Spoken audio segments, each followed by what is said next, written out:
Hi, this is Andrew Bird. I'm at Amoeba Records in Los Angeles, and this is What's in My Bag.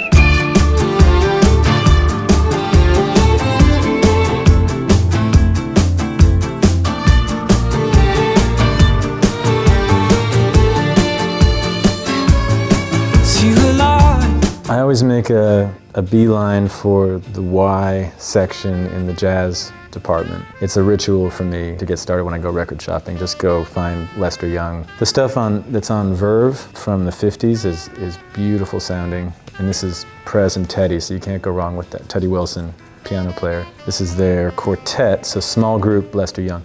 He's known for being in Count Basie's orchestra, and he's known for turning the horn sideways, and that's honestly not my favorite stuff. It's cool, but the small group stuff is like incredibly inventive and lyrical and beautiful tone, and this is my go-to. I can't go wrong.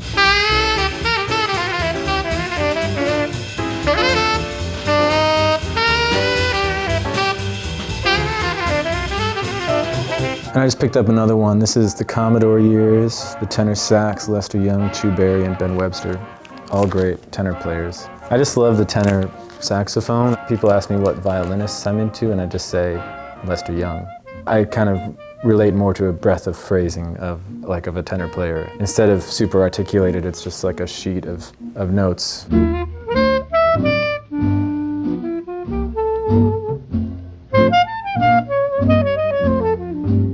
I've recently gotten into Herbie Hancock from the early 70s. I was here a couple months ago and I got a CD box set of Miwandishi, which is what this is. Well, it says sextant, but it's basically Miwandishi, which is my favorite stuff of his. It's the early 70s. I read some of his autobiography too, and he talks about that period and how they were into this sort of ecstatic thing in their performance where he claims that people would be levitating during his shows. I don't know about that, but it's definitely got a otherworldly and sort of ecstatic thing. So I used to be way into the old small group jazz, and lately I've been getting into like Alice Coltrane and more of the mystical, textural stuff like this. The rhythm sections on this early stuff is phenomenal. And he's playing Fender Rhodes through a bunch of effects. It was beautiful.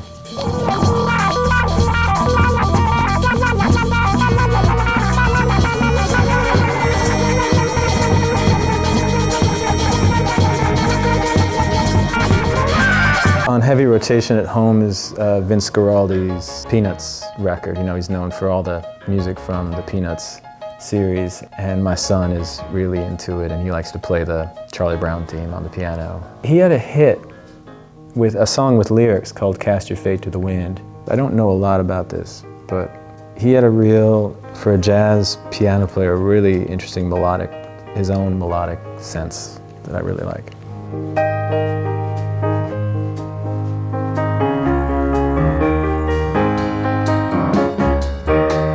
Then we moved out of jazz into the Africa section. The music industry in Africa was pretty underground or not tapped into the world economy, so it's really hard to find stuff. So you need the help of these labels, like Analog Africa is one, and they curate, they go out and dig up the really choice stuff from Ghana, from Benin, and mostly West African stuff.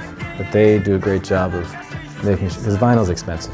You don't want to just take a chance on something you have no idea what it is. Everything I bought on Analog Africa or Soundwave has been not a waste of money at all. So this is a new one that just came out called Space Echo. The mystery behind the cosmic sound of Cabo Verde finally revealed. Some of the most extraterrestrial synth music we've ever heard. So I haven't heard it.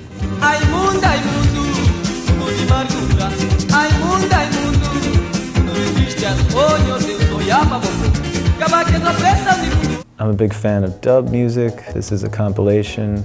Studio One was the main recording studio in Kingston. All these classics were recorded there.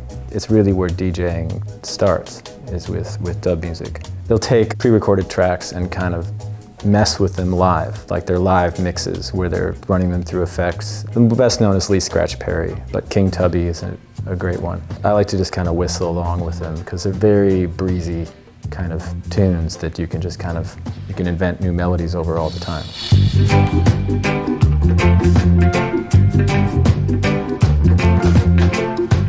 And I found this single. I was looking for Tenor Saw, which is another reggae group, more from the 80s, but they had a hit called Ring the Alarm, which is a really great song. I don't know if they ever did much better than Ring the Alarm, so I just got the single. Ring the alarm, and now the sound is dying. Whoa, hey. I went a little crazy in the reggae department, but this is Studio One Funk. I was going to get a Meters record today, and then I saw this. The connection between New Orleans and the Caribbean is stronger than you might think, but it makes sense geographically. And you can tell they were listening to the Meters a lot. So the Studio One take on American funk and the Meters thing is as good as the Meters, really. And I think Jackie Me Too is on here. Yeah, he's on a lot of soul jazz compilations. A great organ player, like the house organ player from Studio One. But Studio One Funk. Every day we all keep on keeping on, trying to make one dream come true. Marty Robbins. There's a bluegrass festival in a cave in Tennessee. It was a really unusual situation, but we were playing with Old Crow Medicine Show, and the guy from Old Crow said, "Yeah, you got kind of a Marty Robbins thing going on." And I said, "I better maybe see what you're talking about with that and check out Marty Robbins." Some might call him out as being a bit of a cheeseball. He would wear like these kind of one-piece suits, this hair kind of hanging out of his chest.